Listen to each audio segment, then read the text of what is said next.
Wicketkeeper आणि batsman Ishan Kishan पुन्हा भारतीय संघात परतलाय।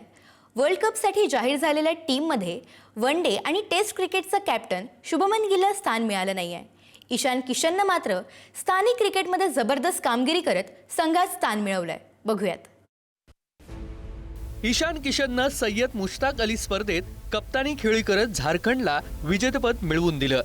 हरियाणा विरुद्ध फायनल मॅचमध्ये अवघ्या 45 बॉलमध्ये शतक झळकावून ईशाननं सर्वांचं लक्ष वेधून घेतलं। या स्पर्धेत 197च्या स्ट्राईक रेटनं ईशाननं 517 रन्स केले। मानसिक थकव्यामुळे 2 वर्षापूर्वी दक्षिण आफ्रिका दौरा आणि रणजी ट्रॉफीमध्ये खेळणं ईशाननं टाळलं होतं। त्यामुळे 2 वर्ष ईशान किशन भारतीय संघाबाहेर राहिला। अखेर स्थानिक क्रिकेटमध्ये तडाखेबाज कामगिरी केल्यानं विकेटकीपर बॅट्समन म्हणून निवड समितीला त्याची दखल घ्यावीच लागली। I mean, even if we've discussed 10 other names, at this point, this is the best 15 we think that we can possibly pick here. So it's always nice when guys are performing in domestic cricket. It gives us more options when they're doing well, and we always discuss names. But at the end of the day, this is in my opinion at least, it's a formidable T20 team.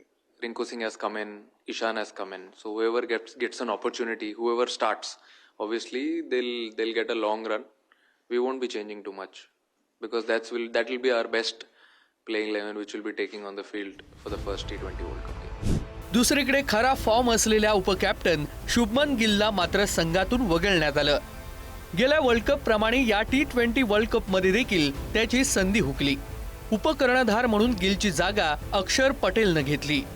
Jitesh शर्माच्या जागी रिंकू सिंगनं भारतीय संघात स्थान मिळवलं।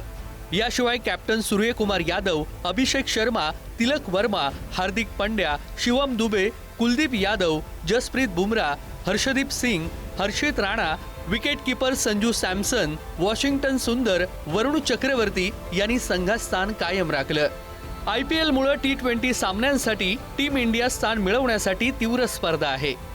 त्यातून स्थान मिळवणाऱ्या धडाकेबाज खेळाडूंची ही टीम भारताला पुन्हा एकदा वर्ल्ड कप जिंकून देईल अशी अपेक्षा करूया। ब्युरो रिपोर्ट, पुढारी न्यूज।